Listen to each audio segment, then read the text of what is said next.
From the start, O Lord God, you held me close when I was lost, and believed in me beyond a shadow of a doubt. I knew from the beginning my life was a wonderful blessing. I wasn't supposed to ask you why, but you helped me to live my life every day.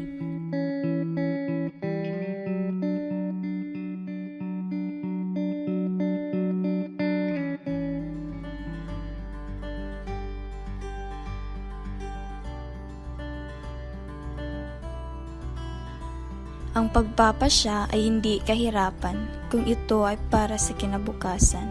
Paghahanda ay hindi hadlang sapagkat ito ay pakikinabangan. Sakali dumating ang panawagan ay handa sa anumang kahihinatnan. Diyos ay dakila sa kanyang panawagan.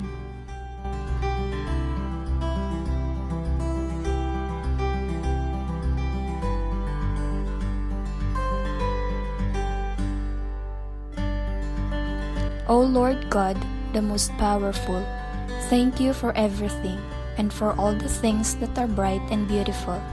I love you from the deepest of my heart, and I promise my love for you will never be apart.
It's a love story with God that caused me also to love. I am Sister Miles, as commonly known by my friends. I am the youngest in a family of 4, and I am from Manila. I grew up in a family that was pretty much close knit, with a lot of extended families.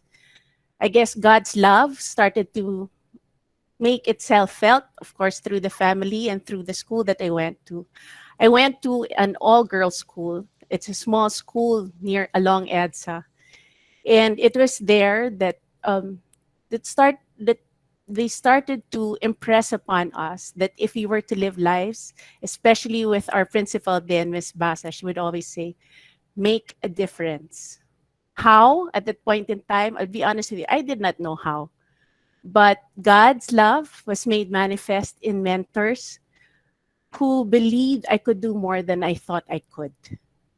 And from that small school in Poveda, um, I was searching in college as to what course I was to take. I wanted to make a difference. At that point in time, my initial attraction was to do special education. But the only school that was offering special education at that time was the University of the Philippines. And although I was accepted there, my mom was afraid that I might end up one of the activists. So she said, Iha, please, Ateneo. So that's where I ended. And I guess God's plan was to make use of that opportunity for me to further experience His love. In college, admittedly, no, there was no thought of the religious vocation yet at that point in time. I just wanted to have fun and explore. Coming from an all-girls school, being in a co-ed school was new to me. No, so college was more of playing football and enjoying what college had to offer. But the one thing that was different was that I remember our tambayan was beside the college chapel at that time. And God's gentle but persistent call apparently was already starting also then. At that time, the songs of Manoling Francisco, the homilies of the Jesuit priests, and opportunities for confession was a constant affirmation that despite my many failures, my exploratory tactics that sometimes would get me into trouble, God's love was still constant. So much so that I could not help but feel drawn to want to serve Him. But again, as a religious at that point in time, no. Why is that? No, growing up also, I was exposed to the Carmelite sisters. Now, they are contemplative sisters in Gilmore Avenue and also in they were dear friends of ours, but honestly, no situations I could not see myself as living that kind of life. But the Lord was persistent. Upon graduating, I was hoping to join the Jesuit volunteers, program and volunteer in some boondocks. Little did I know that at that point in time, my mother was also praying, Lord, please, not yet. No, I might lose her. And I always believe that when a mother kneels down and pray, the Lord listens. So at that point in time, things did not work out with the volunteer program. I ended up working in a corporate setting. I joined the leading telecommunications company at the time. It was a cellular communications company, and it was there that I got exposed to the corporate setting. It was fun. It was adventurous. I was with marketing events at the time. It gave me the opportunity to be exposed to the different people in the field. No, yes, at that time it may have been glamorous and exciting, but after 6 years, I felt that it was also empty. Uh, I came to a point wherein I started to ask myself, Lord, there must be something more than this. That's why so much so that really what resonated was the song that also Sister Elin was singing at that time earlier, no, the Pilgrim's theme, and also another song, a Jesuit song, something more. I came to a point wherein I said, enough of fattening our purses with money. I finally wanted to make a difference. At that point, I wasn't sure how. Mission work, definitely. But when I was researching on the different missions that could be done, the only thing that I could find on the internet was to tie up with, um, the only thing that I could find in the internet was to tie up with uh, non-Catholic groups, no? So I was a little bit wary about that. Up until the point that I sought the direction of one of her family friends. At that time, he was still a Monsignor, Monsignor Sok Villegas, and he said, Les, you go to the RVMs and you ask to join their discernment retreat, no, or ask to be guided by them. I was exposed to the RVM while growing up. Uh, I stay in the Mandaluyong area, and very near us was actually Villa San Miguel. And as a grade schooler, my exposure to the RVMs was with the likes of Sister Lut, very motherly, and I thought that the only apostolate that RVM had was to take care of the priests during the time. I wasn't familiar yet with any of their schools, but just the same, I went on a retreat, and it was during that discernment retreat that I realized that there was a vocation to the religious life. But I confess at that time I was scared. No, I was like, I go, Lord, I'll serve you, yes, but as a religious, parang I don't know. I knew where I was. I admit I was no saint then. I still am no saint now, but I'm a work in progress, and I do want to be a saint. But at the point in time, it's like I go, I'll serve you another way, not yet as a religious. In other words, I was still negotiating, I was bargaining. And what I did was that I signed up in our parish to teach street children. There's a parish near our place. It's called Mary the Queen. And it was timely that at that point in time, one of the retired teachers from the Immaculate Conception Academy, right beside, she had just retired. And she was like, okay, let's get the street children from the junk shop. Let's invite them to come over and then we can teach them. And that was what we did. Uh, we were blessed that we were also being supported by the generous community. So one of the things that we do was that we tell them, send your children to us, because at first they were apprehensive of sending the children over to us because they wanted the children, young as they are, to, in Tagalog, mga lakal ba, no, to go through trash and make sure that they had something to eat. So we were just blessed at that point in time. It worked out because we had sponsors for food, and we told them, well, if you send your children to us, you can be assured that they have something to eat for the day, and they have something to take home with them, and more so that they'll learn something. But I did that for quite a while. And but what happened eventually was that the Lord was gently persistent in his calling. And it came to a point in time that I could not deny it anymore, that there was indeed that call. And one thing led to another. You know how it is when we ask for signs. At that point in time, the sign that I was asking for was, show me how, no? And I remembered it was on the feast day of St. Clair on August 11 when I heard the story. I had a lot of self-doubt about entering religious life.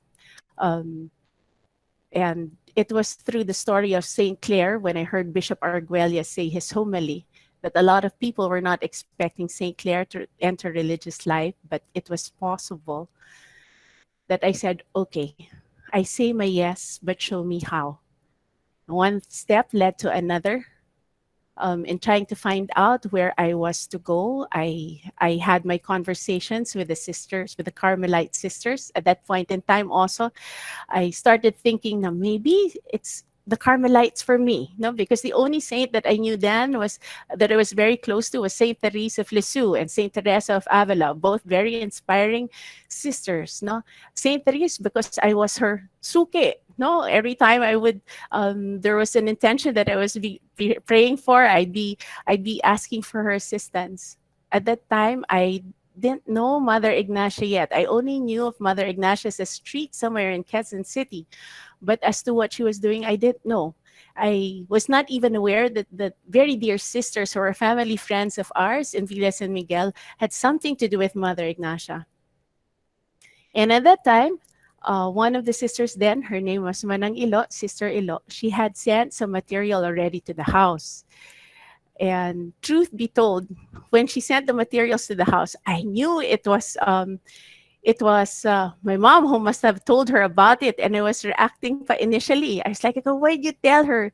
You know how it is when you have a crush on someone and you don't want people to know about it because you might get beast or you're unsure, no? But the Lord was patient. The Lord was, although patient, was persistent too.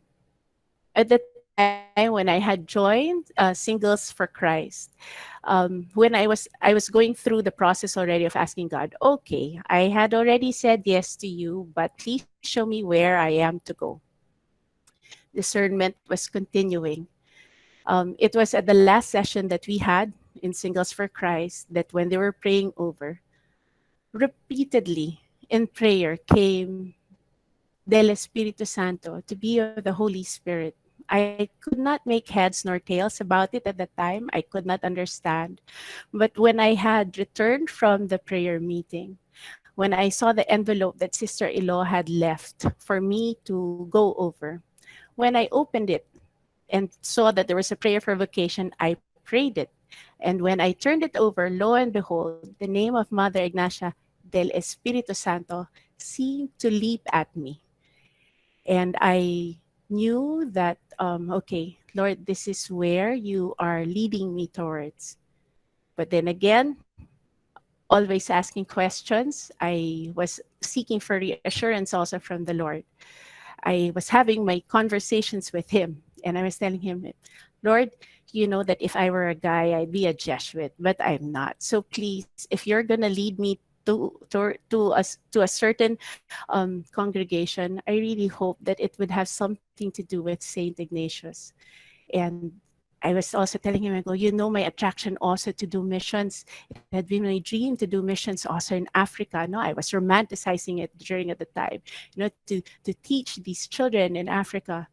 And so I guess not too contemplative, not too active neither. So when the time came, wherein I was to meet with the vocation director of the General 8 area then. I remember that was Sister Cora Loqueliano. When we sat down and she started sharing about the congregation, the first three things that came out of her mouth actually addressed the three signs I was asking for. She shared that the spirituality that was practiced in the congregation, although it was Ignatian because of Mother Ignatia, had its roots with Saint Ignatius of Loyola. So that was already one sign. Second was that she goes, and we do mission in different countries, like Africa. That was the first that she said, Africa. Then there was Pakistan, and then the other countries too. No, so she said Africa. I was like, okay, that's already another. Another check on the list. And then the third was that when she said, she goes, well, we're not contemplative, but we are active in what we do, but we are contemplative in the way we do it. So that was it already for me. No, so it fit like a puzzle, a piece in the puzzle.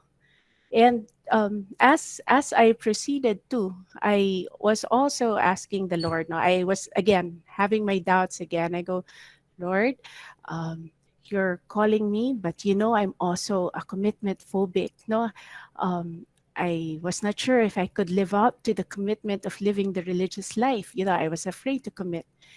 And what am I driving at here? The Lord would always meet me in my uncertainties, so much so that in His gentle and persistent loving, I could not help but respond. In that uncertainty of being a commitment phobe, again, another event happened wherein I was assured that in a day in life like this, I was attending the silver jubilee of the prioress of the Carmelites in Gilmore. I remember Bishop Anchoco was saying, in a day in life such as this, when everything is so transient, people would think that commitment is not possible. But here you have Sister Rose Ann, and she shows us that commitment is possible. Now, so that was another sign of mine. No, but then again, the invitation of the Lord, no, did not stop up until I entered RVM. It continues to go on up until now. Um, when when I was preparing for my first vows too, I remember I was asking, I was also asking for signs. No, it was always a constant asking for signs, but it came to a point wherein the Lord was saying, I had laid everything down for you. No, now is the time wherein you already choose. I guess that is also how it is with our vocation. In our questions and in our search, we may continue to ask for signs, and the Lord, in His magnanimity, He would lead us towards where He thinks would be best for us, and as it is made manifest in our desires. But there'll come a point in time wherein we will have to choose. And choose I did. When I had my first profession back in 2008, I was then sent to my first mission in Cagayan de Oro. And it was only then that I started to realize that in my having said yes to the Lord, although I was, you know, true, there were some things that I had let go of. One was family, and two, at that point in time, I knew I had also let go of the dream that I had before of having children of my own. No, it was in my first mission in Cagayan de Oro that I realized that the small yes that I had was responded to by God in a generosity beyond beyond my dreams. I was walking around the school praying as we were doing our rounds. And it was then that when I saw the children, and then here comes the kindergarten children, no, running and then greeting, sister, greeting and embracing, that I realized, I go, Lord, I had just wanted sana a bus load of children if I had gotten married, but you had given me a school full of children. And it was just reiterated when when I had other school, when I was assigned to other schools like Pasay and Ligao. No, not just one school full of children, but also school fulls of children. And then same thing with the family. When I had entered RVM as an aspirant, getting ready for my postulancy, my family was there to send me off. And mind you, it was not easy at that point in time because, as I mentioned earlier, our family was very close knit. I was crying like crazy, actually. No, truth be told, in all humility, I was crying in the mother house when they were saying their goodbyes. And it was also a little bit difficult because some of them were also apprehensive about my entering. They had wanted something more for me, but I could not deny the truth that I was feeling in my heart. But in my letting go of my family at that time, I had actually opened my heart and my arms to welcome the family that was before me, the family that I was encountering in mission, the family of our school personnel and the children in school, and the family of the sisters who had come from the places where I was signed for in mission. And even my mom had realized that. So you might be saying, Sister keeps on mentioning about her mom. I cannot help but do so because at that time my dad had already passed away, and it is just natural that for a daughter to be concerned about her mom, no. But our families, my family at that time, no, they went also through the process of letting go, and she did realize. She would often say, I had only given up one daughter, and in return I have gained so much more. The other sisters, those who had met mom, would call her Mommy Mel. And then even our the friends and the family that I had met in Cagayan de Oro, when they had come to Manila, they would come to the house and visit us, and they would also call her Mommy Mel. And the love story continues, no, living in community. Mind you, life as a religious, it is not a bed of roses. There'd be times, yes, it would be difficult to get a sense of that love story, especially when differences would come between, or when stress would come because of the mission, or differences would come between you and your sisters. But then again, one thing also that kept me going was that I would see that despite the differences that sometimes I would have with my sister, when I would see her praying to the same God that I was following, loving the same God and being loved by Him, and I was also doing the same thing. Eventually, our differences are fused as we look towards the same direction.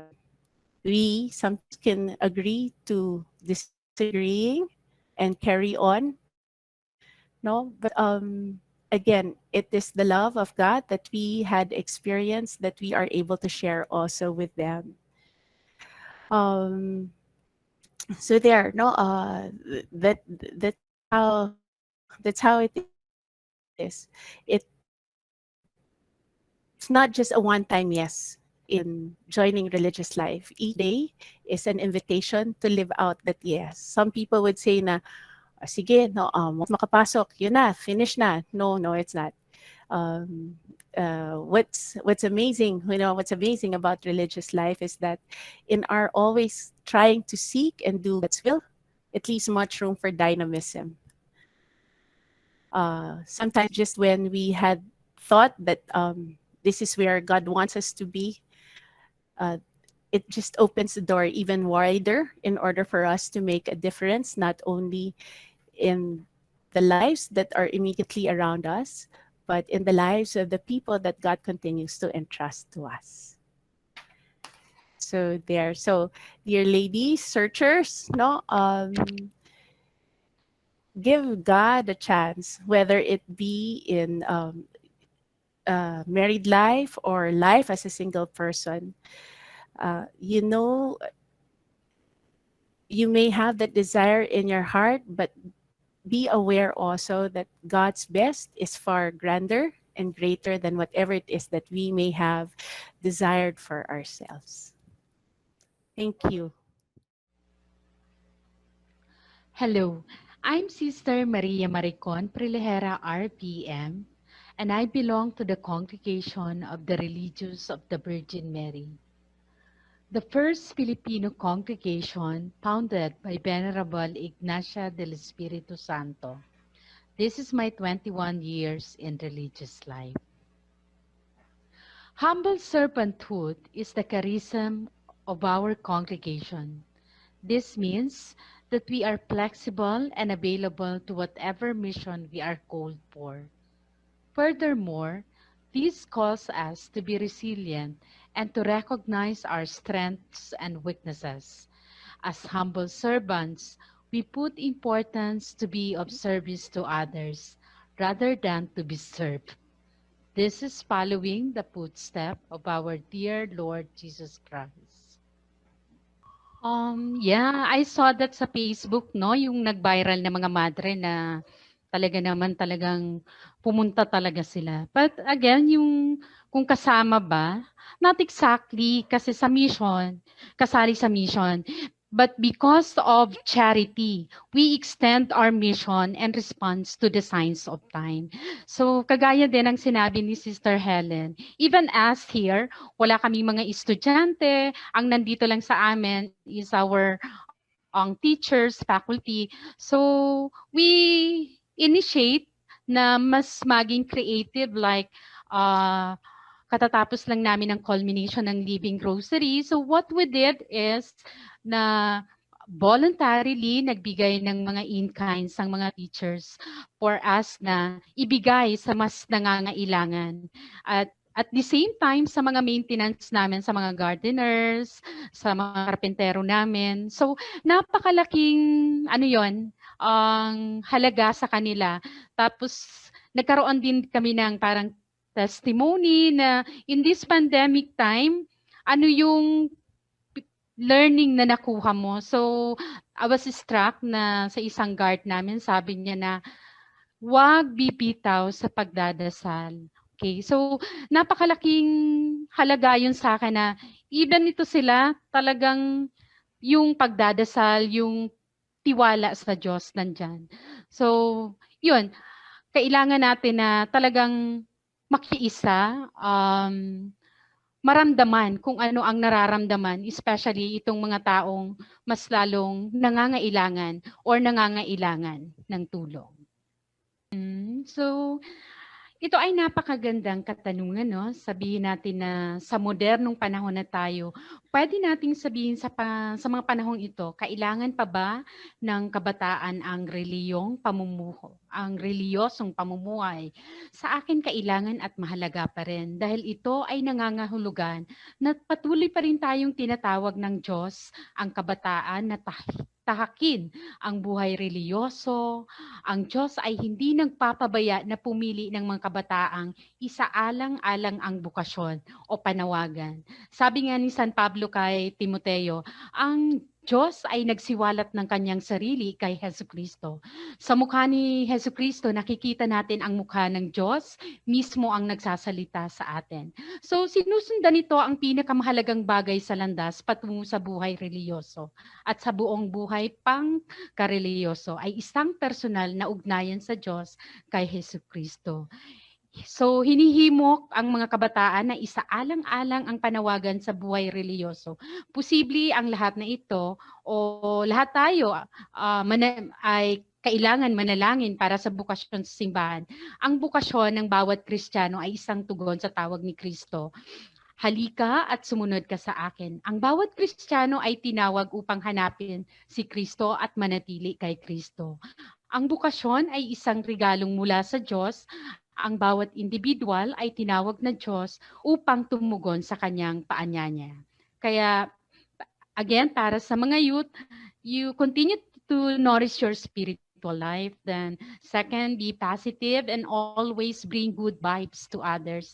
And lastly, the most important in this pandemic time, no? Remember that you are loved by God no matter what. I'm Sister Helen Polacay from the Franciscan Missionary Sisters of the Infant Jesus. I am 8 years in the religious congregation and I belong to a missionary group of sisters. We follow the spirituality of Saint Francis of Assisi with our mother foundress, Mother Barbara Micarelli. Our mother house is from Italy. And our charism is loving Jesus in our neighbor and our neighbor in Jesus. As infant Jesus, we have the charism also. We follow the spirituality of the Christmas season. So kung gusto nyo po araw-araw ang Pasko, nandun po kami. Kung gusto nyo po ang spirituality ay Pasko lagi, ang kaligayahan at ang humility po ni Jesus being naked in the crib, yun po ang aming sinusunod at patuloy na sinusunod sa aming buhay. For us, of course, no, nasa Constitution talaga yan ang pagiging madre na we answer to the needs of the society and the church. And as a missionary and as a religious, it is really our role to the society and to the church.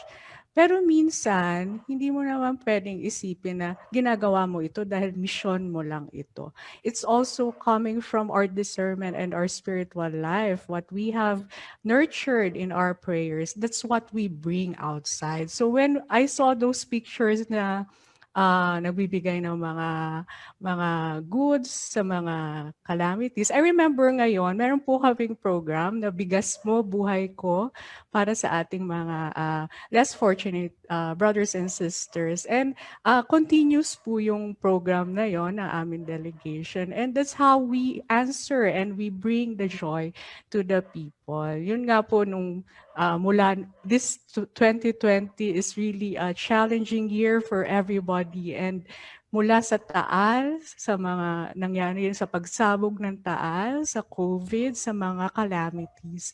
We try our best because it's part of our life.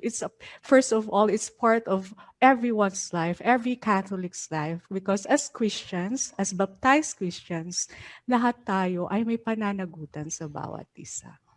For all the young ladies out there, the young women, first of all, always reconnect with Lord. I know you are connected with Him, but always try to reconnect with Him. Kasi sa panahon ngayon, maraming ingay, maraming challenges, maraming mga gumugulo sa ating isipan. Pero always reconnect to the Lord.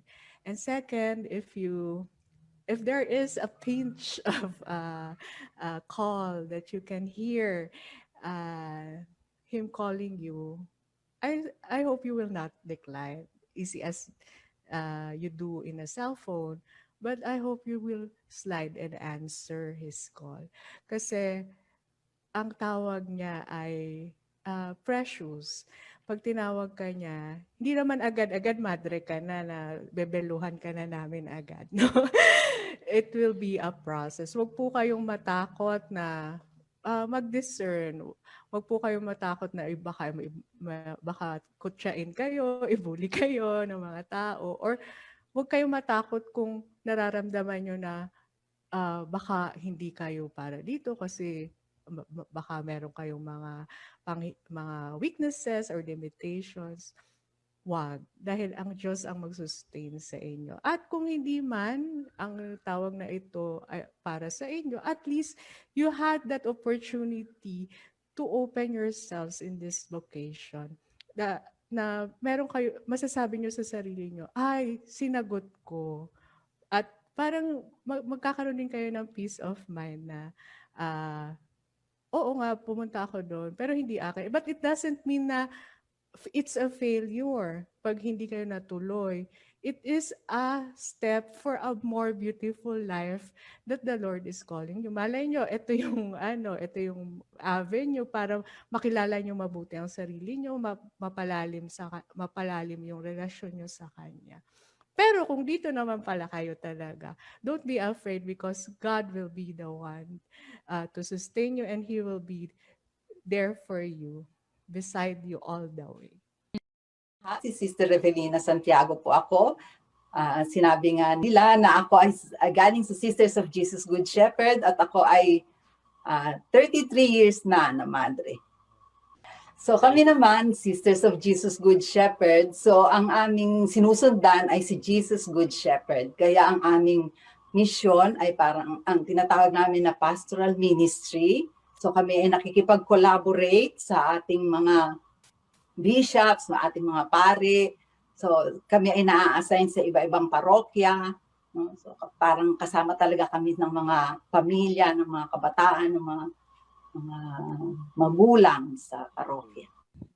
So sabi ko nga kanina, kami ay Sisters of Jesus Good Shepherd. So ang sinusundan namin ay si Jesus Good Shepherd. So shepherd. Bali, kung kami nandito, kasi kasama nga namin ng mga tao, no? So sa pastoral ministry, sa mga parishes, nandyan kami. Kung doon sa parokya mismo na yon ay may nangyari, no? Nagkaroon ng baha, nagkaroon ng katulad nung mga nandun sa Facebook na yon, na picture ng mga madre. Ano ang unang response ni Jesus doon? Kung kami ay sumusunod kay Jesus, ano ang unang isasagot ni Jesus, di ba? Siya mismo pupunta din sa lugar na yon para mag-respond sa pangangailangan ng mga tao. So kami din ganun ang tawag sa amin bilang Pastoreles Sisters. Ang tawag sa amin Pastoreles Sisters. So bali kami din ay mga shepherds. So ang shepherd hindi siya mananatili sa kumbento kung ang kanyang kawan ay nasa danger na, no? Naghihirap na. So yun ang dahilan. Hindi ka pwedeng tumahimik na lang, ipikit mo ang mata mo sa nangyayari sa nakatotohanan sa mga tao.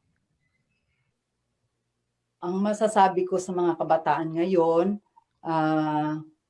ay ang ating buhay ay tunay na magiging maligaya lamang kasama ang Diyos. So tayo, bawat isa sa atin, inaanyayahan na tumugon kung saan man tayo tinatawag ng Diyos. Sa ngayon, itong aming buhay, ang aming pinipresent sa inyo, so sana ito ay isa din sa mga options na tingnan ninyo, lalong-lalo na kung mayroon kayong nakikitang pagpapalalim ng inyong relasyon sa Diyos. Kasi ang Diyos talaga ang magpapalinaw nito sa inyo. Makinig lamang tayo, lagi lamang tayo magdasal, mag-spend ng oras para makausap ang Diyos. At syempre sa ating paglalakbay, bilang mga kabataan, marami pa kayong mga experiences na mararanasan. So, basta lang ingatan, lalo na kayong mga babae, mag-ingat sa ating mga pagiging women. Tapos, para alam natin na tayo, kapag sumagot sa Diyos, tayo ay less unworthy sa ating pagsagot sa Kanya.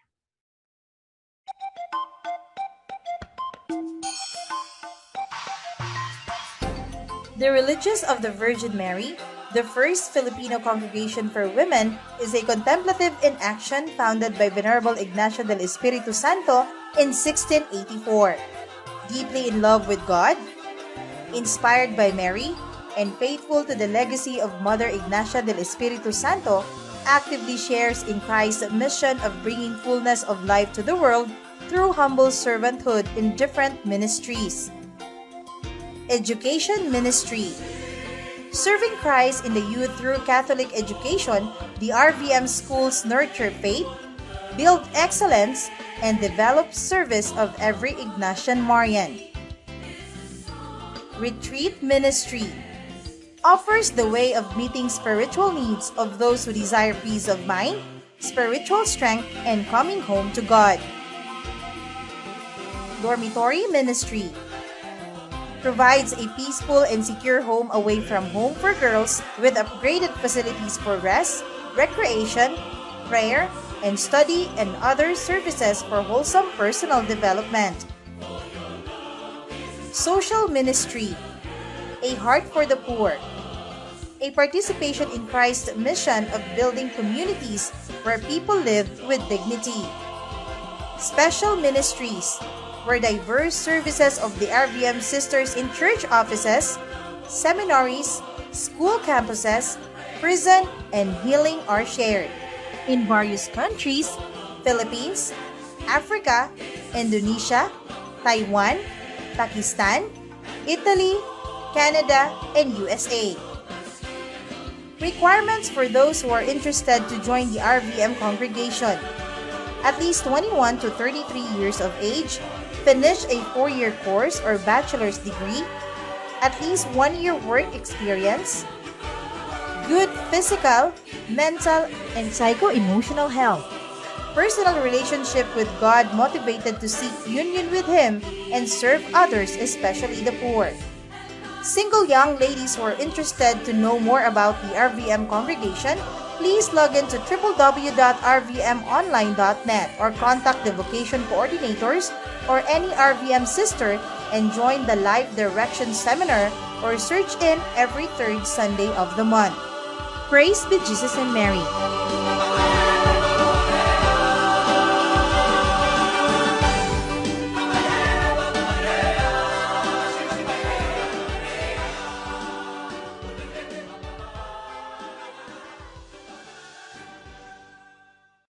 Isang mapayapang araw po sa inyong lahat. Ako po si Brother Mark Vertido, isang Franciscano po dito sa Holy Land. Sa kasalukuyan po, ako po ay nag-aaral ng theology dito sa banal na lungsod ng Jerusalem. Ako po ay pumasok sa religious life dahil sa isang pagtawag mula sa Diyos. At kapag may pagtawag, may pagsagot, may pagtugon. Ako ay tumugon sa pag-ibig ng Diyos. At wala po akong maisip na pinaka-the best na pagsagot sa kanyang pagtawag kung hindi ang pag-aalay ng sarili bilang isang religious, bilang isang Franciscano.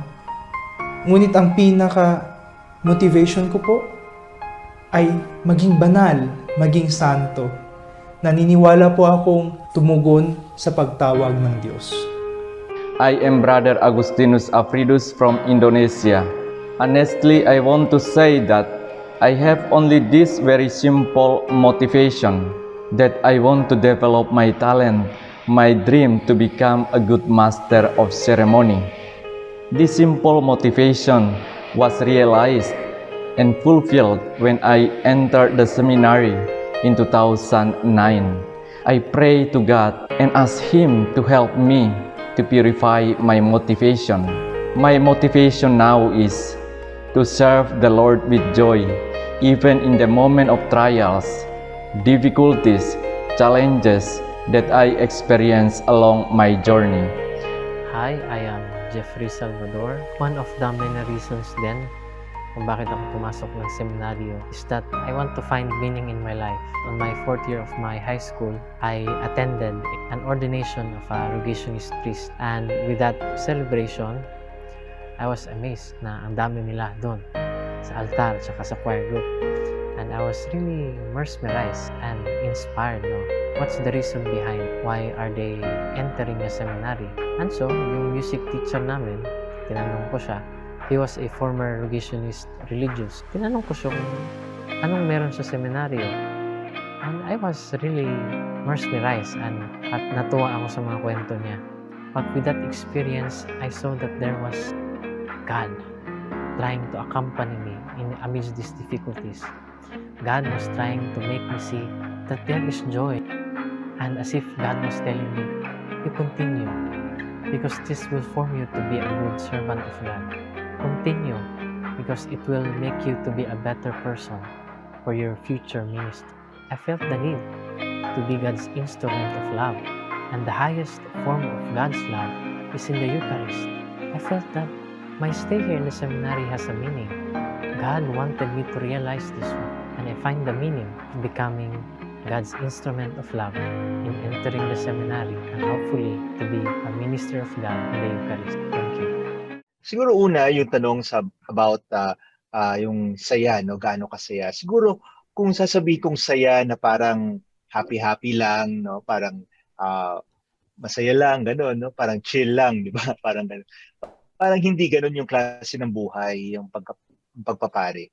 I think that's what Father Johan said, no, na it's not simply happiness, but it's really joy, no?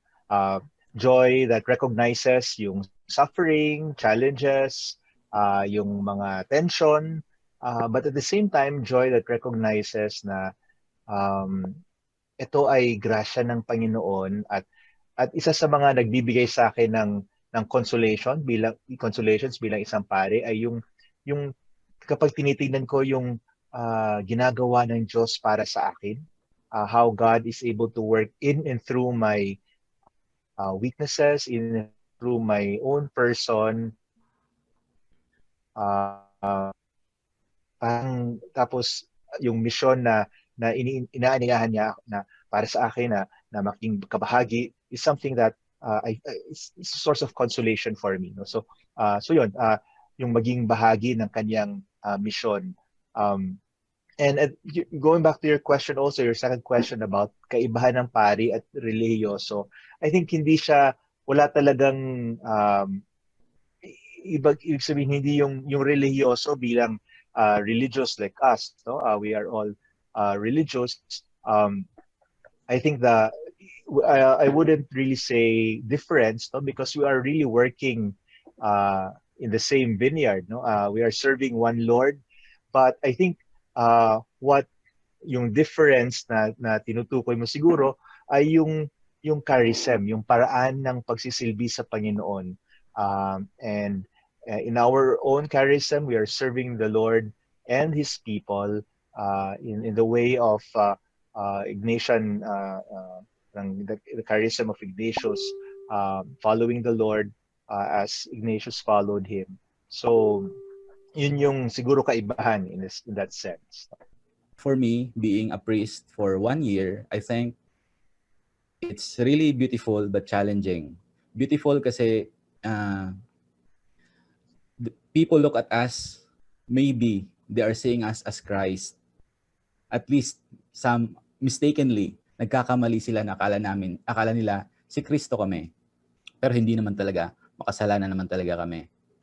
And with that, we are also reminded that we are actually working for Christ. kahit na marami kaming makasalanan, marami kaming mga pagkukulang bilang pare, pero we are still working to become like Christ. Challenging kasi sa mundong ito, tama yung mga sinabi ng ating mga fathers na nandyan maraming mga temptation, gaya ng pera, gaya ng kasikatan, gaya ng prestige, etc. And to become a priest, we should renounce all of this. And it's really a challenge. Pero napakasaya ang pagiging pare kasi araw-araw kang maging araw-araw kang hinahamon para maging faithful kay Christ.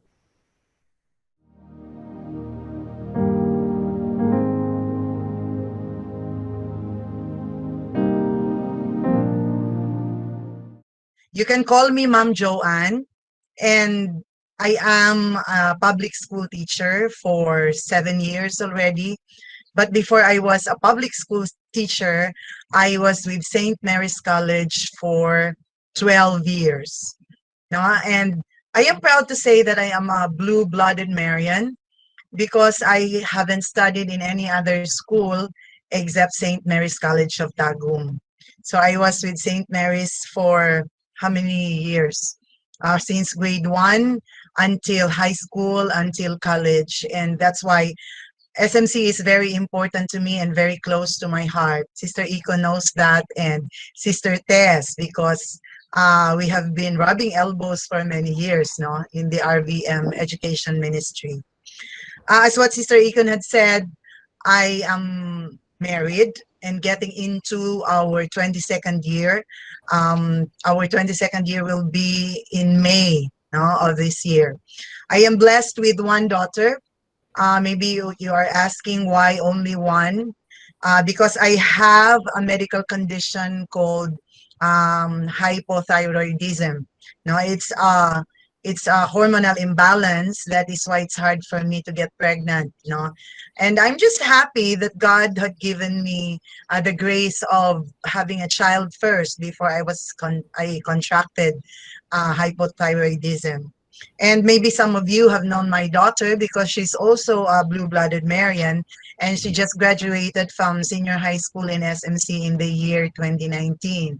Right now, she's getting or taking up a Bachelor of Arts in Communications and Media Arts in the University of the Philippines. No, babae yung anak ko, and magkamukha daw kami. Okay, so you will get to see her later because I have pictures to show you with my family. When I was growing up, many people were saying that I am 100% candidate for the convent. Sister Tess, maraming nagsabi, madrihunon yun daw ko. No? But then, me myself, I was convinced that bakang yun nga yung vocation ko kasi I grew up to be a teacher in the Flores de Mayo. I was a catechist. I grew up in the Diocesan Youth Apostolate activities. No, ang dami ko talaga. Almost all my activities were with the church. But then again, God has other plans. No, and in fact, I was married at a very young age. I was married at 22. No, actually 21 kasi when I got married, it was May, and it was only in June that I will be turning 21. No? So that's it. Maybe in the 22 years that I am married, maybe I have the license to share to you how it is to be married. No? So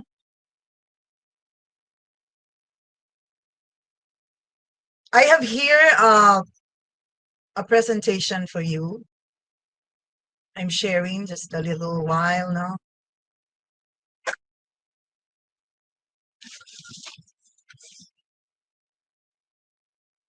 Are you seeing my PowerPoint?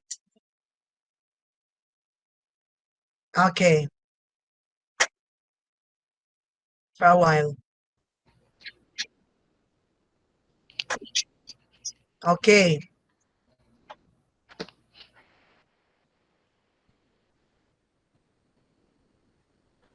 Okay. The bliss and sorrows of married life. I am happily married. I love my husband so much, and the love that I felt for him when we were married in 1999 is the same as to what I feel for him as of today. And I'm very happy to share with you the different moments of my life through the pictures that I'll be presenting to you. Sister Tess had talked about vocation. What are the different kinds of vocation? As to the sharing that I will be having with you now, I would say that choosing a life partner is a very important decision. It is the most important decision that you could ever make in your life. Why do I say so?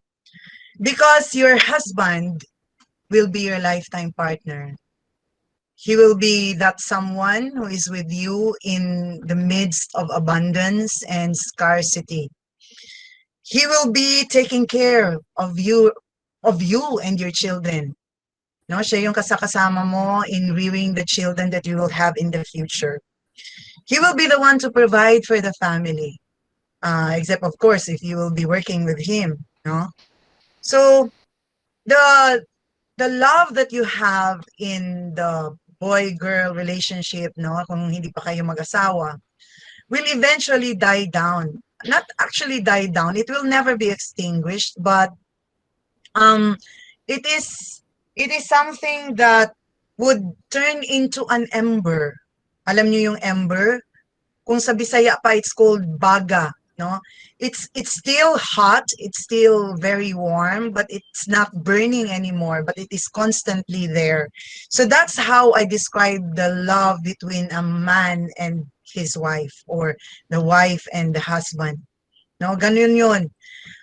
Yung mga kilig-kilig in yung ano ka pa, yung mga bata pa kayo, eventually it will die down and you will be facing the challenges and the trials in life. No? So the decision is very important. Hindi yung isusubo mo, iluluwa mo after a few days. Sasabihin mo, oy, sasauli ko na tong asawa ko sa mama niya kasi ayaw ko na. Hindi pwede yon. Because in our Catholic faith, we do not believe in divorce, no, or annulment.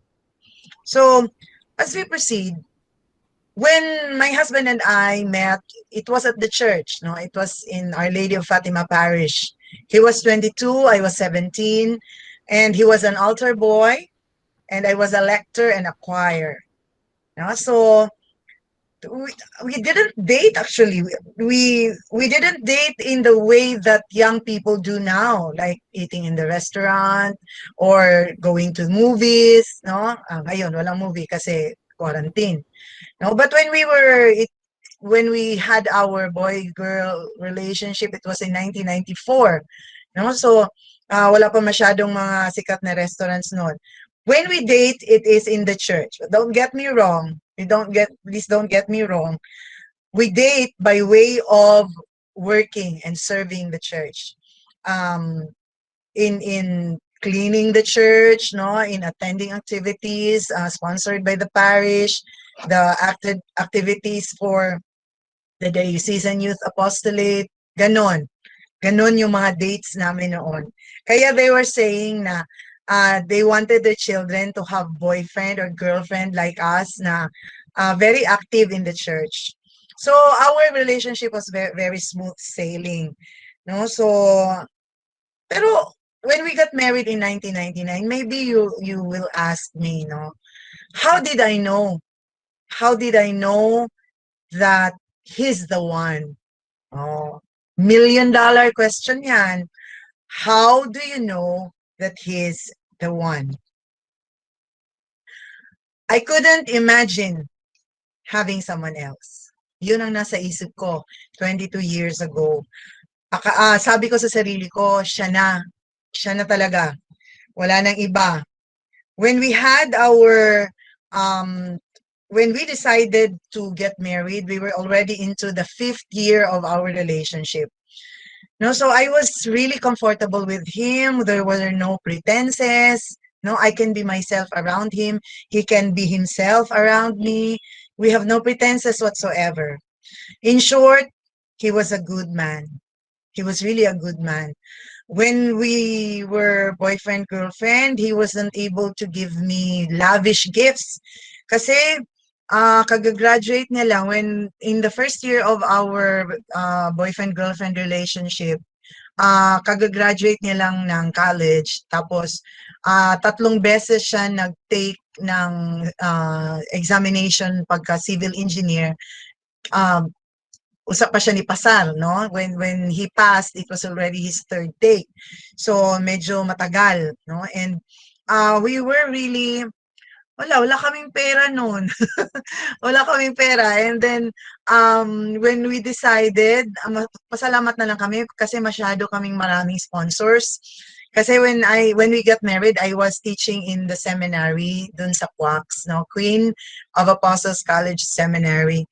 So, yung mga pare, gusto nila, mag-asawa na kami, magpakasal na kami, kasi ayaw nila na aabot pa na mabubuntis ako because it's not a good example for others, no? So, ayun, we decided, kasi sabi nila, ako 1 lechon, ako 2 lechon, ako 3 baboy, ganon, ang daming sponsors. So, yun, we decided to get married. So, why did I say yes? No, why did I say yes? I felt that God gave him to me. No? So, why did I choose him? Meron akong mga personal na mga reasons bakit. Number 1, I chose him because he is God-fearing. Dito talaga ako na in love sa asawa ko. When I see him pray, when I see him kneel down, naiiyak ako pag na-remember ko yon. Kasi when he and his family were poor, no? It's not that they're rich now or we're rich now. It's not that. They were really poor, no, that time. And he was really fervently praying that he would pass the exam. Kasi he needed a job. He needed a decent job to provide for his family. So, pag nakikita ko yung asawa ko na nagdadasal noon, sabi ko, my God, he's the one that I'm looking for. He's the one that I prayed for. I wasn't praying for a rich man. I wasn't praying for a man who can give me the most beautiful house in town. No, I wasn't praying for that. I prayed to God that he would give me someone who can love me for who I am and who can provide for my family and who can make my family near to God. Yun talaga ang prayer ko. And I suggest that you also pray kasi it's not enough that you will wait and you will hunt for somebody to marry. What is important is that you will know when God says that he's the one. So ang pinaka number 1 na requirement talaga, dapat matakutin sa Diyos. If you look at the picture, he's a very happy altar boy. No? And I love his smile in this picture.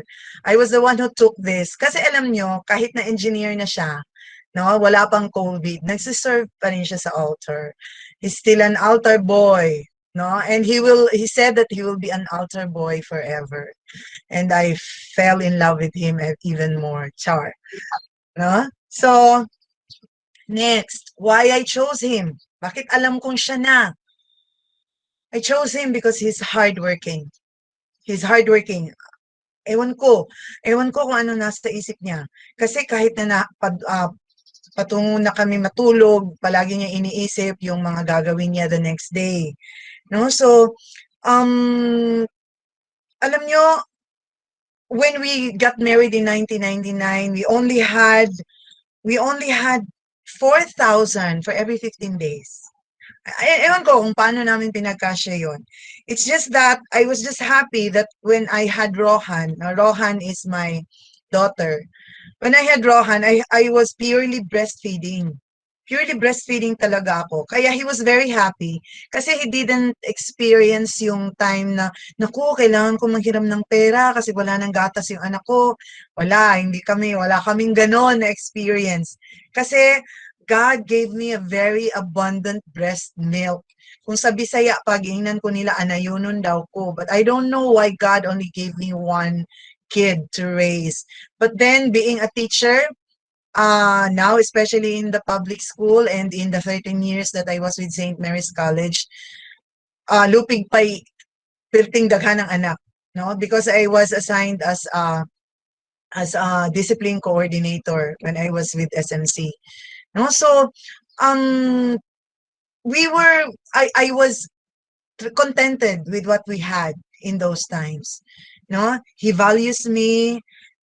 He looks happy when he's with me. Kaya naisip ko, masaya siya pagkasama niya ako. So it must be, love niya din ako. No? So ganun yung realization ko at that time. That's why I said, ito na, siya na talaga. No? And I was always praying to God, Lord, sana siya na. No? And God was, I can feel that God would always tell me, oo nga, siya na nga. No? So it's a very vivid voice in my head that God is saying that na, ito na talaga. My husband's nickname is Isboy. No? Rodolfo siya, given name niya. No? So Isboy was really a God-given gift to me. No? So, next, ito, matatawa kayo dito. Bakit sinali ko to? No? I chose him because he loves dogs. Matatawa kayo sa picture, no? Magkatabi kami matulog niyan, ambul na yan. No? Ang laki niyang asong yan. And he's our baby boy. Kasi nga, wala na kaming baby boy. No? So, it's Rohan and Ajax for us. So, why do I include this? Bakit sinali ko to? Kasi I always believe, no, alam nyo, I always believe that kindness to animals is essentially inseparable from good character. Why? Because loving the animals, which are God's creation, is optimally an expression of love to nature. No? Ang pagbibigay ng halaga sa mga bagay na binibigay sa atin ng Diyos, including na yon yung life ng mga hayop na nasa buhay natin, no? And I grew up to be a person who loves dogs. No? Gusto ko rin yung pusa, kaya lang itong si Ajax, ewan ko, hate niya talaga yung mga meaning, no? So we settle for, take note ha, we settle for 7 dogs. Meron kaming 6 na Aspin, tapos pang 7 si Ajax. Meron kaming 3 very cute puppies now kasi nanganak yung Aspin namin. Ang isa nandito sa ilalim ng mesa ko. Okay? So, yun. Dogs are a very important part of our lives. So, when I notice na he's kind to animals, well, essentially, he's kind to people. Kind nga siya sa mga hayop, how much more sa tao. Diba? Okay. So, next, when we were boyfriend-girlfriend, I can see that he loves his family so much. He loves his mother and his siblings. Alam nyo, when I first met him, he was a janitor. He was a janitor of a computer school. Wala siyang, ewan ko kung magkano lang yung sweldo niya, pero lahat-lahat ng sweldo niya, binibigay niya sa mama niya. No, pambili ng bigas, pambili ng ulam, and so on. Siya, pag pumapasok sa trabaho, nag-walk lang siya, nag-walking lang, no? Minsan walang kain kasi walang pambili, ganon. And many were saying before na, Joanne, yan yung mapapangasawa mo. Baka mag-settle ka dyan, ikaw ang bubuhay niyan pagdating ng panahon. And I am hurt when hearing about that.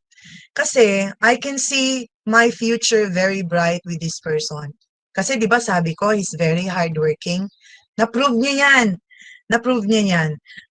Nabilhan niya kami ni Rohan ng lupa. Not only 1, but 4 lots para sa aming pamilya. Napagpatayaan niya ako ng bahay kahit na very simple, and he's planning to build me a beautiful house, no, when the time comes and the budget comes, no? So, alam ko kasi pag taong nagdadasal, pinagpapala ng Diyos. No? So, He was able to buy me a brand new car 2 years ago. Wala pang 2 years, just a little over a year. No? And I was happy not because that I have a brand new car, but it's because I realized that he's blessed pala, no? He's blessed talaga all his life kasi he was trying to reach his dreams, and he's doing it already. No, he's doing it already. He's already 50 years old now. Golden boy na siya. And he's building his dreams and he's reaching his dreams. No? Next, ito talaga. Kasi when we were boyfriend girlfriend, he always sees to it that I feel cherished, that I am important, that there is nothing more important than me. Yun lang talaga ang ginagawa niya sa akin. Nagagalit siya sa akin, nag-aaway kami, but there never was a time that I felt that I am not important. If you look at the pictures, no, Rohan and her father, if you look at the upper right hand picture, Rohan is already, ilang taon na ba si Rohan yan? She's 16. Ang laki-laki na niyan yan. But then again, her papa would always carry her. No, hanggang ngayon, hanggang i-allow pa ng bewang ng asawa ko, kinakarga niya talaga yung babaeng yan, no, damulag na bata. No, so yan, he's a very affectionate man. And I'm not saying, no, that when you get to know a person na hindi affectionate, it means already that he's not husband material. No. There are certain people na iba-iba talaga ang characteristics, iba-iba talaga ang attitude, but it doesn't make them bad persons. Yun nga lang, I feel very blessed kasi yung asawa ko, very expressive, very, very affectionate, no? Very, very loving. No? If you proceed to another slide, yan. They have their playful moments. If you look at the rightmost picture, ganyan sila, no? Nagkikilitian, and Rohan and her father is very close talaga. Very close. My heart is so warm and melted whenever I see my husband and daughter being so loving to each other. And I'm very lucky. I'm very lucky to have him. And also, I would like to emphasize that our marriage is not perfect. Ang dami naming pinag-aawayan, ang dami, especially yung schedule, kasi busy siya, busy ako. He's currently the manager of Metro Gear Construction Corporation, the sister company of Metro Shuttle Bus, no? So construction, civil engineer nga siya. So yun yung nila, yung kumpanya nila, nangungontrata ng mga buildings, ng mga daan, ganon, mga tulay. And he's very busy. And now with the pandemic, a teacher is also very busy. And meron pa akong mga online na mga churvanes. Meron akong weekly show. Tapos wala kaming helper sa bahay. Si Rohan ang nagiging helper. No? So, ang daming trials sa schedule, sa budget, sa yung mga pangangailangan sa bahay, no? May mga arguments din kami about yung mga decisions sa life. Pero yun yung yun yung nakakaganda sa mag-asawa. Kasi kahit na nag-aaway, at the end of the day, you always go back to each other's arms. And you will not forget, you will never must forget how and what are the things that you started. Yun yung mga bagay na mga rason kung bakit kayo nag-asawa in the first place. So, yun. What am I trying to say is, you can choose your partner, but you do not choose him alone. God must be the one also choosing him side by side. So dapat alam mo, no, as a woman, kung ano ba yung mga bagay-bagay na hinahanap mo sa isang lalaki. Hindi tayo naghahanap ng santo, no? Kasi walang lalaking santo. Yun nga lang, I wanted you to remember na marriage kasi, no? Marriage is something that we pray for. Hindi yung nag-asawa ka na, nakatali na, may marriage contract na, okay na. No. It should be that you will take care, no? You will take care of your relationship. So nakikita nyo, yung asawa ko very playful, no? Yung anak ko malaki na. Yon, dito makikita nyo kung gaano siya kahawig sa akin. No? Liwat gid daw siya sa iyang mama. And I'm very proud also to say that Rohan is an achiever. So pride talaga namin ng papa niya si Rohan. No? So I will stop the presentation now. Wow. Thank Okay, you, so Ma'am. yes, Tita, just a parting word, marriage is something that you take care of. It cannot be overemphasized. Dapat dapat sa araw-araw na gagawin ng Diyos sa loob ng pagiging mag-asawa, nandun talaga yung prayer. Huwag kalimutan. Kasi pag nakalimutan nyo yun, no, very busy na kayo with each other's schedule, nakakalimutan nyo na ang Diyos, huwag nating hintayin na ang Diyos ang makakalimot sa atin. Paano na lang? No? So, I have still so many to share with you, but because of the constraint of time, maybe I had to leave you with this message. No? Pray to God kung saan talaga kayo pupunta, mag-aasawa ba, magiging single ba habang buhay, or magiging madre. Hindi yun magiging hala. Kung ano man ang pipiliin ninyo, hindi yun magiging hadlang sa inyong pag-serve sa Ginoo, in your service to God and to His people. So continue to be a blessing to others, mag-asawa man, magmadre man, mag-single man. Be a blessing to others. Be a person who touches lives. Okay, my dear ladies, thank you very much.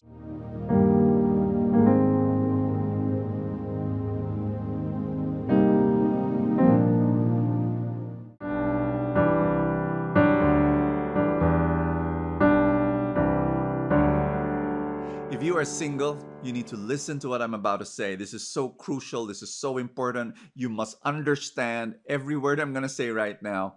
Singles, if you want to be happy, the solution is not a partner. I'm saying it black and white. You know, when singles are lonely, and loneliness is normal. It is absolutely normal. But when singles are lonely, they think, okay, the first solution is get a girlfriend, get a boyfriend, get a husband, get a wife. And I'm saying no, no, no, absolutely not. I have been in ministry for 40 years. I've talked to thousands of couples, and believe you me when I say this, I have met very miserable, very lonely, married people. So the solution is not to get a partner. The first step really is to be able to say, wait a minute, am I happy? Why am I not happy? Look into your life. Do you love yourself? Do you actually celebrate who you are? Do you appreciate yourself? You know, are you your best company? You know, do you enjoy your own company? Number two, look at your other relationships, family relationships, friendships. I mean, yes, in the book of Genesis, in the Bible, it says that man was not designed, created to live alone. We were not, you know, we are created as social beings, but we're not talking about having that special someone. That's included. But look at the framework of all your relationships. Are they healthy? Are you prioritizing friendships? Are you prioritizing your relationship with your parents, with your siblings, with confidants and with comrades, and you know, having all of that? And yes, number three, look at that whole area of, okay, is God calling me to married life? Do I have a clear perspective that married life is not about kilig and romance, you know, but actually actual service and sacrifice? Real selflessness is required to to get married. If you believe in your heart that you cannot be selfless, I think you can reconsider marriage and actually say, wait a minute, I need to grow in selflessness first before I get into that, because that's what it's required self-forgetfulness, self-abandonment, selflessness. But for you to be able to give yourself to someone, that special someone, and the children that will follow, you need to have love to give. And I always say this, you cannot pour from an empty cup. So if you are single right now and you are lonely, or you feel that you lack joy, work on yourself. And obviously, I'm going to end my little message by asking you to go to God and to let God be the one to fill your heart, because He is the only one who can give you the love that you need. And so make God your date this Valentine. That should be, married or single, God should always be your first Valentine date. And then look at the other relationships. Singles, listen to me. Look, spend time with friends, with family on Valentine's Day. Strengthen those relationships. Nourish those relationships. A relationship is like a plant. You've got to water. You've got to tend. You've got to protect if you want it to grow. It just doesn't happen that way. Sometimes we just complain and say, "Oh, I'm lonely." But my question is this: were you prioritizing your friendships and relationships? Were you able to nourish that? Were you able to express love? Were you able to grow in self-love? All of those wonderful things need to happen. This month is very special for us women. It is the International Women's Month. So hooray to the women out there, women of the world. I'd like to start with the beautiful message of Sister Erlene's song, which is, "I'll follow the voice that calls within. Dance to the silent song it sings. I know in time I'll find myself." Let me just start with my presentation first. Now, I'm so glad to be doing this afternoon, to be able to share a piece of myself and my journey, with the hope that I will be able to inspire you in the service of God.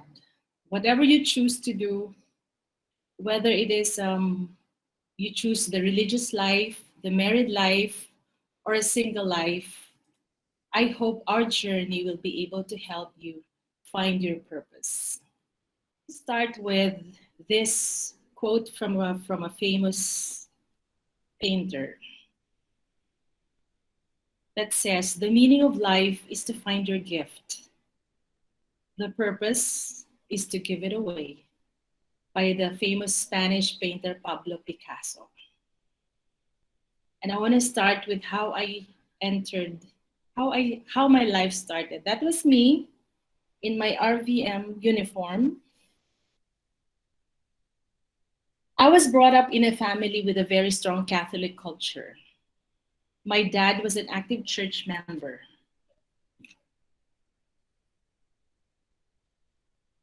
A lay minister who was also a member of the religious organization, Knights of Columbus.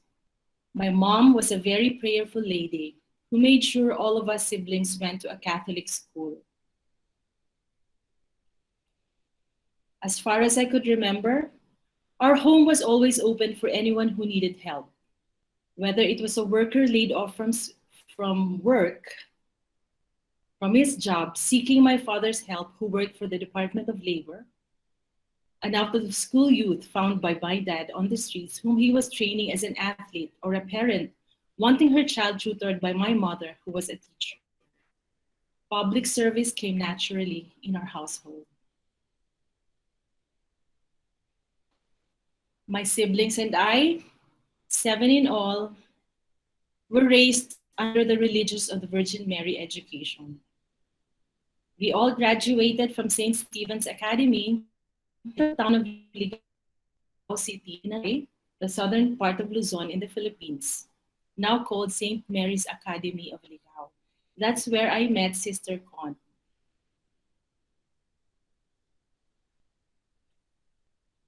My years as a student of an RVM school was replete with a study of the life and the virtues of Mother Ignacia del Espiritu Santo. Aside from being an active school volunteer on church activities, outreach missions, and catechism, I joined the church choir, first as a singer and later as keyboardist. As a member of the church, I found myself joining many outreach activities and singing or performing in different communities in our hometown. At the outset, you must say, I have had a solid foundation in faith. That strong foundation in faith was soon going to be rocked by liberal-mindedness and a constant search for answers. Unlike my other siblings who went to the Catholic university, my mom's dream university, the University of Santo Tomas, I went to the state university, the liberal-minded university. This was a period of discovery for me. Away from my family, it gave me the freedom to make decisions of my own, to search for answers to so many questions that I know some of you, or many of you, are looking for right at this time in your lives, because I was here at about the same age as you are now. My years at the University of the Philippines were to me my awakening years. These were also the years I started questioning things that did not have the backing of science. Faith was compromised. Even when I came in as a chemical engineering student, a request from a classmate to accompany her to the school paper office would become a life-changing moment for me. I was there to simply accompany her as she wanted to join the college paper. I ended up becoming the writer. And that started my journey with my pen.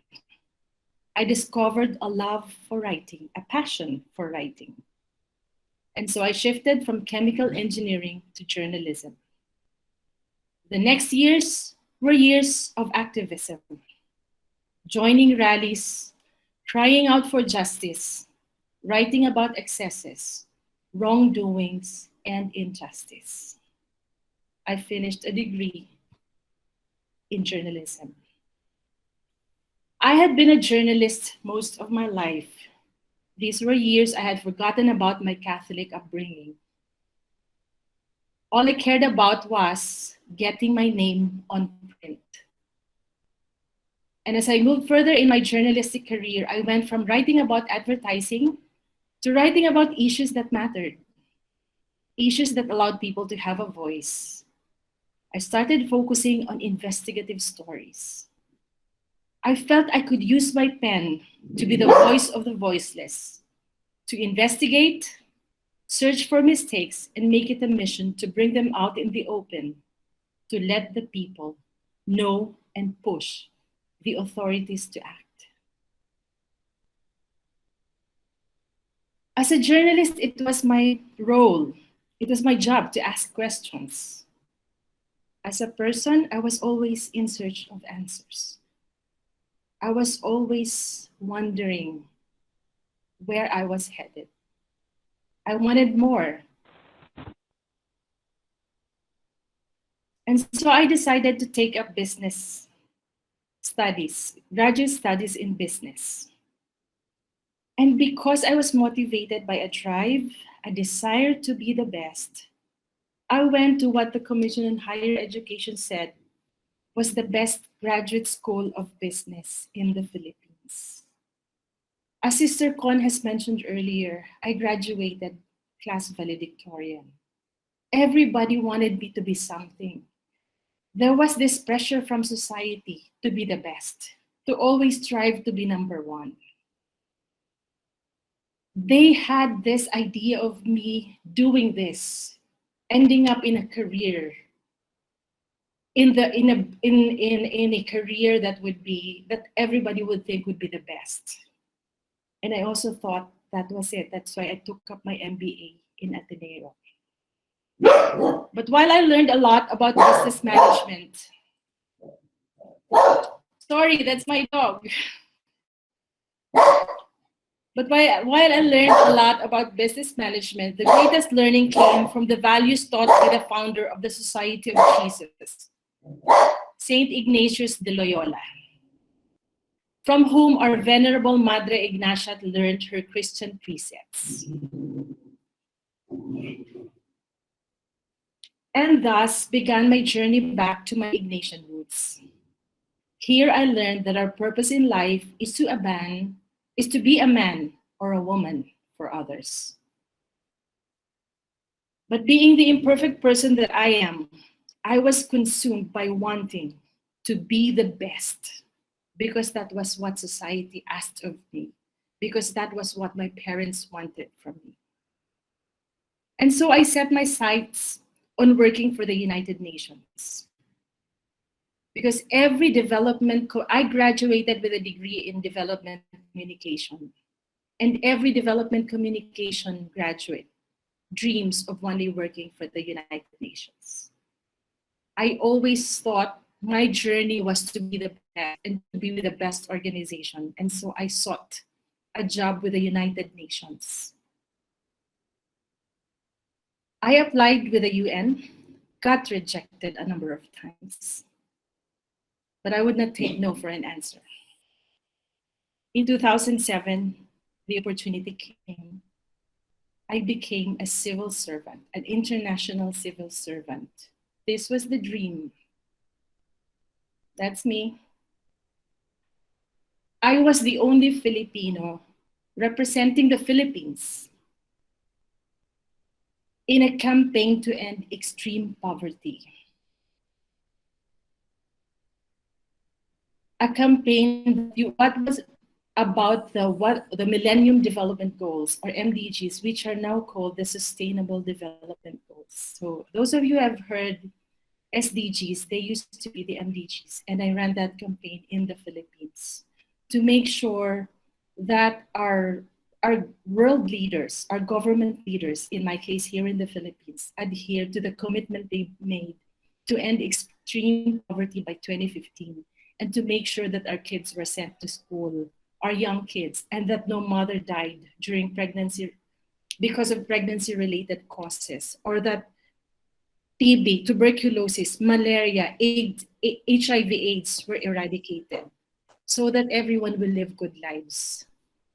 I thought that experience was the best experience, the best job I have ever had, even to this day, that I'm no longer there. It wasn't a job for me. For me, it was a vocation. It was a way of life, and I made a choice to be an international civil servant. When I signed that contract with the UN, I signed up for a life as a civil servant, willing to go anywhere, to be sent anywhere. Living light and always carrying with me a traveling bag in the way that Saint Ignatius de Loyola did, so that I would be able to serve anywhere in any part of the world I was needed. Bakit hindi ka nag-asawa? Sayang naman. Sayang yung lahi. That's what everybody will say. You deprive yourself of being a mother. But this I say, I may not be biologically a mother, but I am a mother to so many other people, and I want to so many of our kababayans and to our communities. That's where I found my calling. But sometimes things get in the way, things that are not in our control. 2008 came the Great Recession in the world in this century. What did that have to do with me? I was with the UN in 2008 until 2011. Those were the times when the European crisis happened. And most of our funders came from Europe, Spain in particular, because we didn't have any funds anymore. Our campaign to become advocates for the eradication of extreme poverty, to helping our countrymen to lift them up from poverty, from extreme poverty, it had to end because we couldn't support it anymore. Because the countries that were helping us no longer had the money to support our cause. At about the same time, I was also having a personal crisis of my own, my health. I faced a situation where my life was where my health was threatened. It was a life-changing experience for me that I had to leave work. I had to leave a job that I loved so much because of two things, my health and the global financial crisis. And when we are faced with situations like that, that's where our faith is tested. And I am not perfect. I am imperfect. Like you, I am imperfect. I started questioning God at that time. I thought, I have been doing this. I have been serving you. I have been serving the people. We were making strides. We were getting the communities. We were getting the communities get schools, build schools. Or mothers were already getting birthing centers where they don't have to rely on hilot anymore and risk their lives. I had the perfect platform to be able to serve. And I asked God, why did you give me this gift? Why did you give me this platform? Why did you give me this intelligence, this ability to speak before so many people when you would just rob me of them? My faith was tested. And the next years have been really trying years. There had always been an opportunity to go back to the UN, but I decided to slow down because my health couldn't take it anymore. I wanted to do more. And I said, God, why did you give me this platform for me to be able to help people and then deprive me of that because of my health? So I decided to join the corporate world. And I said, I've done my job. I've done my part. I'm going to take care of myself just now and be in a corporate setting where I could have an easier life, where I don't have to worry about funding or a crisis hitting us. So I joined this private company. I joined them because I wanted the best. I wanted to be in a company that was proudly Filipino, but at the same time, very stable.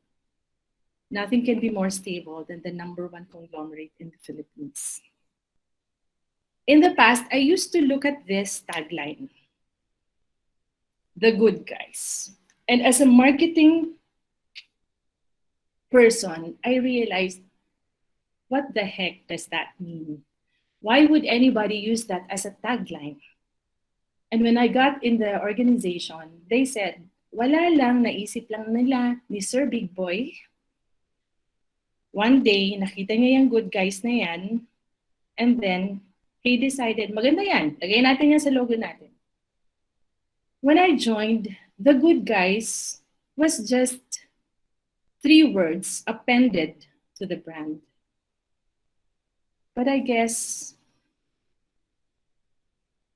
when you have the foundation of Christ in you, even if magkaroon ka ng tampo, like yung mga kinukwento kanina na tampuhan ng mag-asawa, sometimes you also find yourself may tampuhan din with Christ, but the foundation will always be there.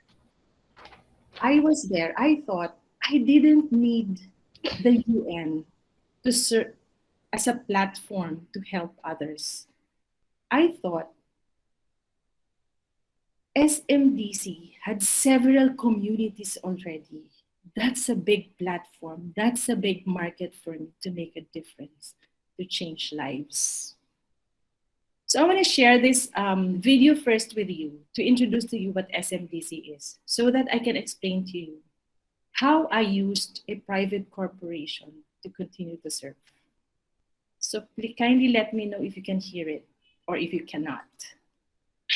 Everyone desires a settling down place. For most people, for every a roof over one's head, one that he can call home, is the ultimate dream. But what if you can actually live your dream? SM Development Corporation has transformed that dream to reality. Now you can live the high life with a home that allows you to enjoy resort-style amenities and hotel-type lobbies. A home that is close to anything and everything you may want and need. A home where you are taken care of. A home where you can enjoy special moments with your family and with the rest of your community. A home that places you at the center of it all.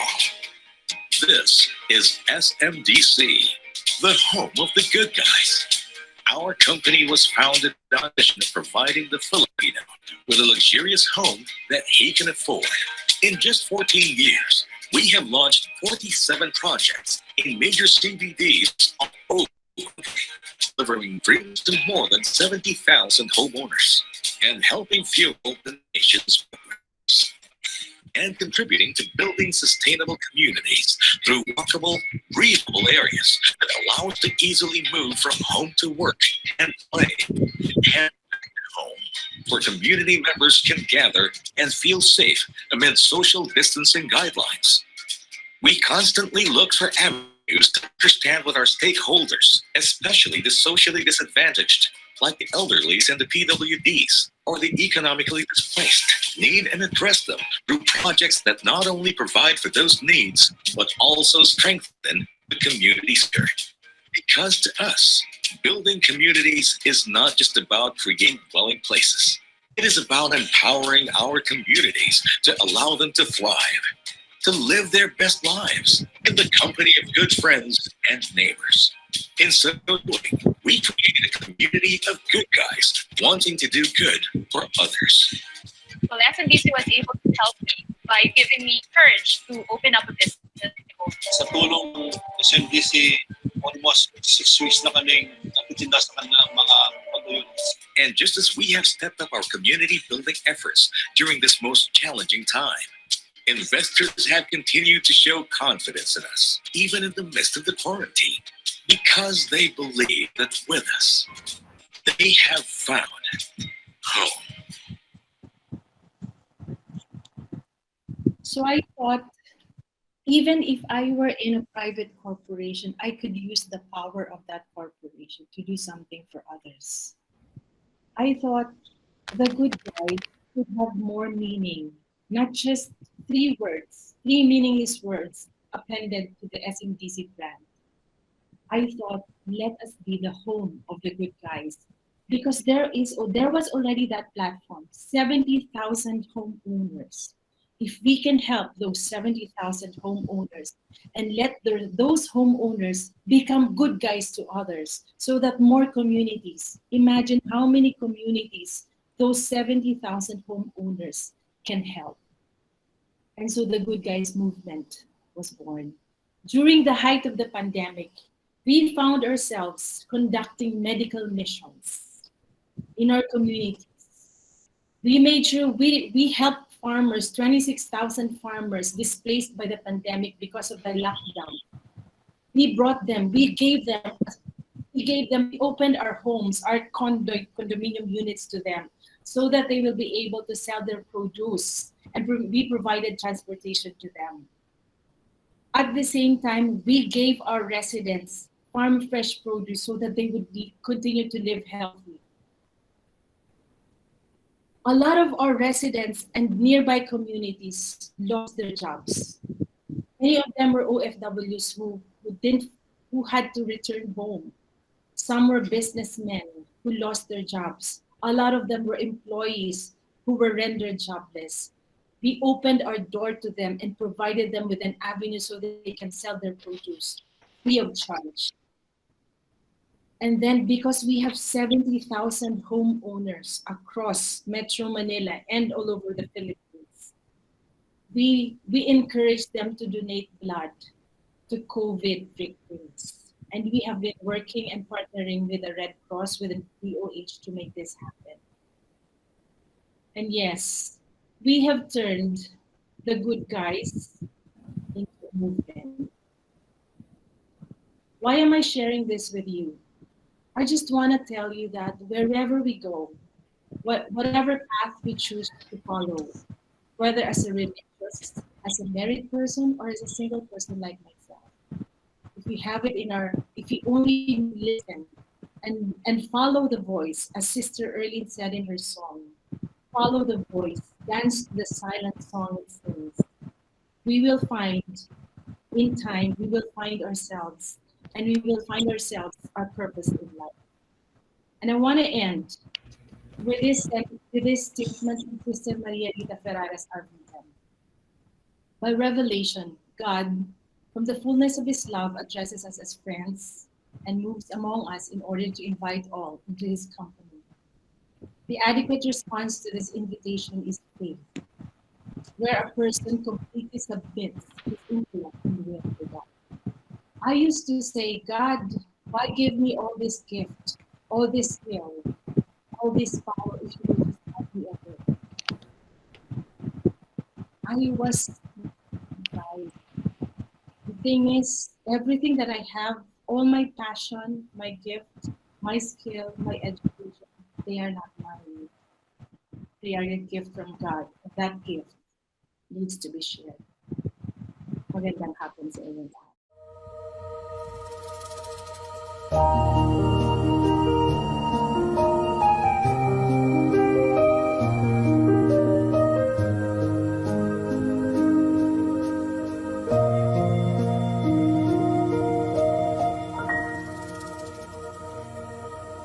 Sabi nila, balang araw darating ang iyong tanging hinihiling. At noong dumating ang aking panalangin ay hindi na maikubli. Ang pag-asang nahanap ko sa iyong mga mata at ang takot kung sakali mang ika'y mawawala. At ngayon, nandyan ka na, di mapaliwanag ang nadarama. Handa ako sa walang hanggan, di basahin, di ka sasaktan. Mula noon hanggang ngayon, ikaw at ako.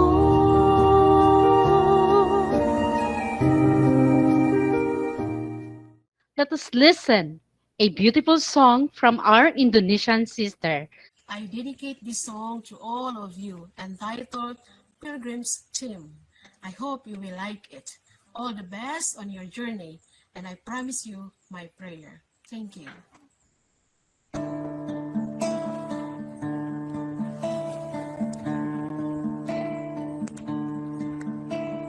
Tired of having dreams transforming to rest. Tired of watching clouds repeat their dance on air.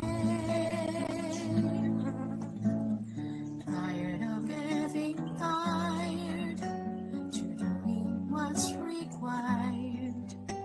Is life a mere routine in a greater scheme of things? Through which taking roles someone else designed, through which chasing stars that soon forget whose side, through it going through. One more day was new, and as my life still mean nothing in a greater scheme of things. I think I'll follow the voice that comes within.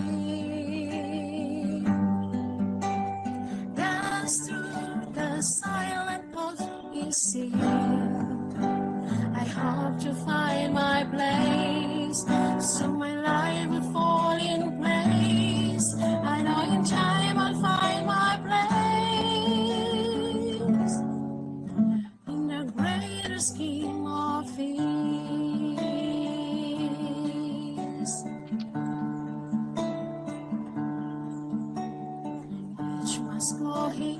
way.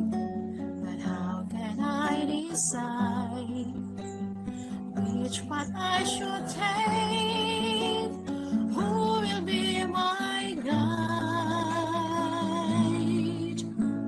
I need some kind of star to lead me somewhere far, to find the highest dream in the greater scheme of things.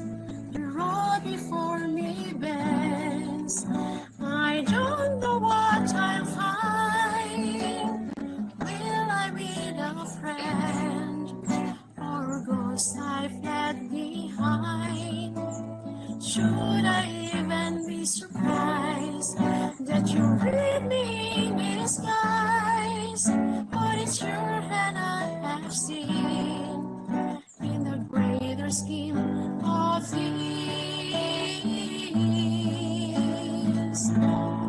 I think I'll follow the voice that flows within.